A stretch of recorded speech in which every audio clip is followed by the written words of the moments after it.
Bueno, pues tenía un montón de agradecimientos para todos, que me los voy a ahorrar por la hora. Y solo quiero dejar uno especial, que es para Sandra y para Silvia, que están siendo los brazos, el abrazo de Fernanda, y nos están cuidando y atendiendo y haciéndonos sentir como en casa. Bueno, pues todos hemos escuchado decir en alguna ocasión que la vida, además de ser un milagro, es un misterio. Está lleno de cosas que no sabemos y siempre nos queda mucho por descubrir. Quizá ese sea el motivo por el cual nos conocemos tan poco.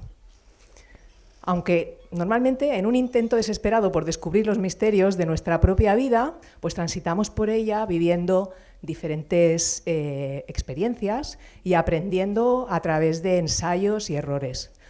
Unas veces acertamos y ganamos, y otras veces nos equivocamos y aprendemos, pero poco a poco vamos transitando por ese autoconocimiento y diseñando, configurando a ese personaje que habita nuestra historia. Hablando de historias, ese es el segundo elemento importante que tenemos que tener en cuenta en este momento. ¿Por qué? Pues porque todas las historias son distintas. Hay multitud de tipos de historias. Unas, nos vamos a centrar en dos. Unas son las historias mediocres, que están llenas de acontecimientos aparentemente aleatorios. Y sus protagonistas se dejan llevar por ellas sin más, sin interceder. El resultado de eso suele ser pues, un 100% de resignación, un poquito quizá de aprendizaje y un 0% de control. Luego después tenemos las historias que son impactantes, inspiradoras, en las que sus personajes, sus protagonistas, son conscientes de que nunca podrán tener el control absoluto de lo que acontece, pero sí que deciden tomar las riendas y hacer de todo aquello que sucede un conocimiento sobre sí mismo. ¿Qué significa esto de hacer un conocimiento sobre ti mismo? Pues significa poner la atención en ti, significa observarte, significa revisar tus historias, es decir, atender todo aquello de lo que puedas extraer un conocimiento profundo de ti mismo, todo aquello que te ayude a conocerte, que te ayude a comprenderte, que te ayude a perdonarte y a perdonar, que te ayude a modificar aquellos patrones de comportamiento inconscientes, pues que te incomodan, que te generan frustración o incluso que te bloquean y te mantienen en un lugar en el que ya no quieres estar. Os voy a contar una historia. Por allá por la década de los 70, un otoño cualquiera, una joven mamá tuvo a una bebé que llegó a este mundo con muchísimas ganas de vivir. La niña creció rodeada del amor de sus padres y disfrutó pues, de una vida normal, una vida que podríamos decir incluso afortunada, porque nunca le faltó lo básico, ¿no? Siempre tuvo cubiertas sus necesidades básicas, que no es poco. Un plato en la mesa, un techo en el que resguardarse, ropa para ponerse, agua caliente en la ducha. Incluso tuvo la fortuna de nacer en un país que se abría camino hacia la democracia, la libertad y los derechos humanos. Como en todas las vidas, pues hubo momentos de tristeza, momentos de frustración, acontecimientos dolorosos, traumáticos, desafíos que superar. En algunos salió gloriosa, en otros no, pero la ayudaron a forjar su camino. Solo había una cosa que no conseguía trascender. Era una sensación molesta que la acompañaba desde que era pequeña. Era una incomodidad que no conseguía identificar, no conseguía ponerle palabras. Era como un misterio que se había ido instalando en su interior y que cada vez se hacía mayor y se manifestaba con más contundencia. Pasaron los años, la niña creció y en su afán de desvelar aquel misterio y deshacerse de él lo antes posible, decidió indagar en las profundidades de su historia para poder hacer consciente lo inconsciente y ponerle palabras. Así que decidió empezar a formarse, hizo un montón de cursos de autoconocimiento, desarrollo personal, cursó un montón de terapias para aprender cómo funciona el inconsciente y poderle poner palabras a todo aquello que ocurría. En este camino, todo este recorrido le empezó a dar respuestas, pero no fue hasta el año 2020, cursando una certificación de renacimiento, de respiración consciente, cuando tuvo que hacer un trabajo que consistía en trabajar su guión de nacimiento.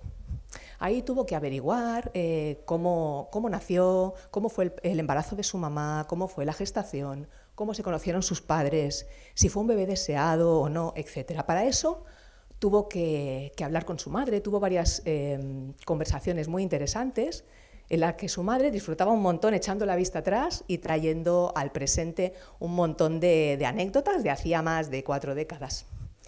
La verdad es que casi todas las conocía, pero siempre había algunos detalles que le fascinaba descubrir. Hasta que un día su madre le contó algo que nunca antes había mencionado. Resultó que el día de su nacimiento, cuando ya llevaba casi 30 horas de parto y no prosperaba el tema, los médicos decidieron practicarle una cesárea para evitar poner en riesgo la vida del bebé y la vida de la mamá. Bueno, todo parece aparentemente surgió según lo previsto. Pero su madre le cuenta que, estando bajo los efectos de la anestesia, escuchó que las enfermeras hablaban. Y una de ellas decía: pobrecita, con todo lo que ha sufrido, y ahora el bebé ha nacido muerto. A su madre le embargó una angustia tremenda y solo quería gritar, quería hablar, pero como estaba bajo los efectos de la anestesia no podía articular palabra. Estuvo bastante rato, o por lo menos a ella se le hizo eterno, intentando poder salir de ese estado de semi-inconsciencia. Hasta que pudo hablar y entonces gritó: ¿cómo está mi niño? ¿Cómo está mi niño? Una enfermera se acercó y le dijo: tranquila, todo está bien, es una niña y está sanita.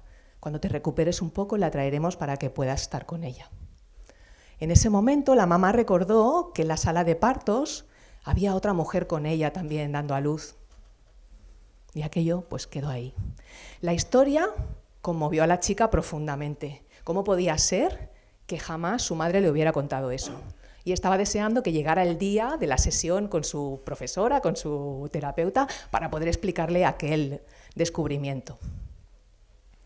Cuando lo hizo, su terapeuta la miró, sonrió y le dijo: vamos a ver, ¿tú qué crees que puede ser, que puede pasar en una sala de partos donde hay 2 mujeres dando a luz y una tiene un bebé sanito y otra tiene un bebé que nace con serias dificultades o nace muerto?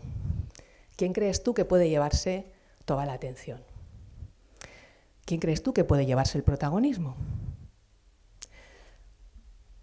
A todo esto, esa inquietud que esa chica tenía durante toda su vida era que sentía que nunca tenía el protagonismo completo de su historia. Siempre que pasaban cosas importantes, se sentía en un segundo lugar. Indagando en su historia, aquella sensación que la había acompañado desde siempre se replicaba en un montón de cosas que para ella eran importantes. Recordó que había estado mucho tiempo, desde que era pequeña,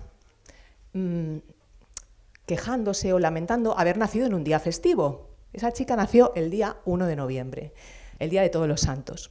Y recordaba en su infancia con tristeza porque el día de su cumpleaños nunca era la protagonista en el colegio, nunca tenía su día de protagonismo. Cuando creció y fue una adolescente, además de compartir su día de cumpleaños con todos los santos de la Biblia, tenía que pasárselas justificando ante sus compañeros que no había nacido el Día de los Muertos. Oye, el Día de los Muertos es el día 2, yo nací el día 1 de noviembre, ¿no? A pesar de que en muchas ocasiones se sentía invisible. Luego después también le ocurrió cuando era un poco más mayor que en el trabajo se repetía la historia, como el día era un día festivo, era un día feriado, sus compañeros se olvidaban de felicitarla. Esto se fue replicando en multitud de situaciones. Por ejemplo, cuando tenía un reconocimiento siempre era compartido. Si sacaba una nota en un examen, la nota más alta de la clase, no era la única. Que se atrevía con un cambio de look así un poco arriesgado, siempre había alguien que hacía lo mismo. Cuando sacó el carnet de conducir y lo compartió con sus amigas, otra de ellas compartió que acababa de graduarse en su especialidad académica. Cuando colideraba un proyecto, siempre su socio era el que se llevaba el mayor reconocimiento, o así lo sentía ella. Cuando logró el sueño de escribir y publicar su primer libro, ese libro salió bajo la titularidad de 2 autores.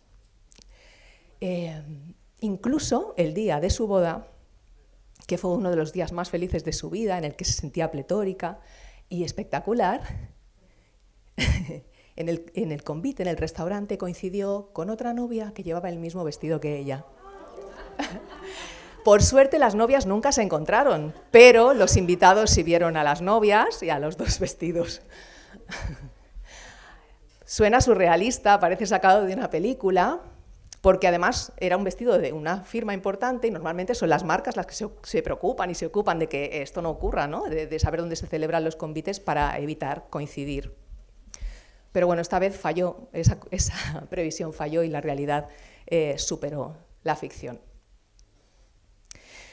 Cuando ella comprendió que todo esto venía dado por su forma de nacimiento, porque a lo largo de todas sus formaciones y todos esos años que llevaba investigando, había aprendido que la forma en la que llegamos a la vida determina un patrón de comportamiento que repetimos cada vez que iniciamos algo, cuando iniciamos un proyecto personal, cuando iniciamos un proyecto profesional, cuando iniciamos una relación, cualquier cosa que tenga que ver con el inicio de algo, está vinculada a ese patrón de tal como llegamos a la vida.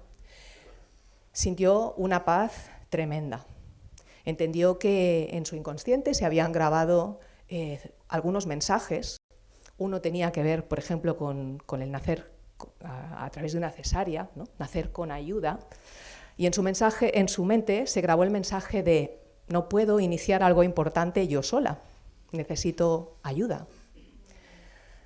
El segundo mensaje que se grabó tenía que ver con este otro bebé que tuvo pues, bueno, la poca fortuna de nacer muerto, pero que se llevó todo el protagonismo del momento y en ella se grabó esa sensación de no merezco atención, ¿no?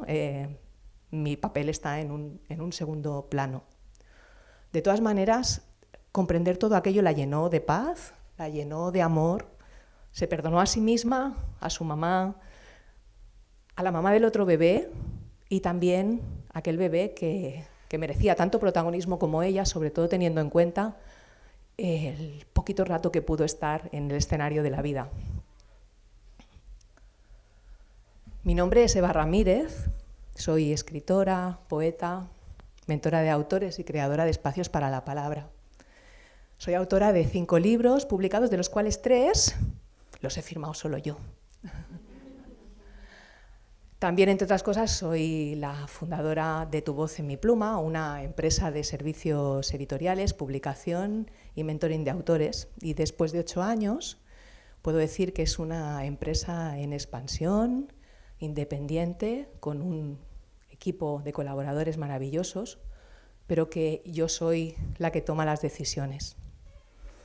Y por cierto, nací el 1 de noviembre y siempre tuve la sensación de que no era la protagonista en los momentos importantes de mi vida, pero trabajar en el autoconocimiento, aprender a poner palabras a todo aquello que he sentido, me ha permitido crear mi storytelling, no uno, sino muchos, para ir creando mi realidad, mi nueva realidad en cada momento y poder renacer a mi historia, una historia en la que hoy sí puedo decir que soy la protagonista. Muy obrigada. Muchas gracias.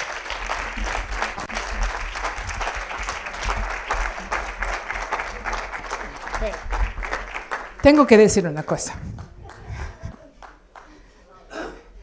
Eva, cariño, yo tengo que decir, tenemos que tener testimonios. No habría Eva devuelve la costillada sin ti. No habría amar a Eva sin ti. Gracias.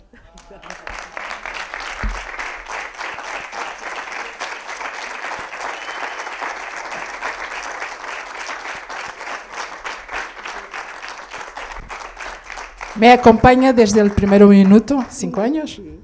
Me acompaña en este proyecto y hoy está aquí. Gracias.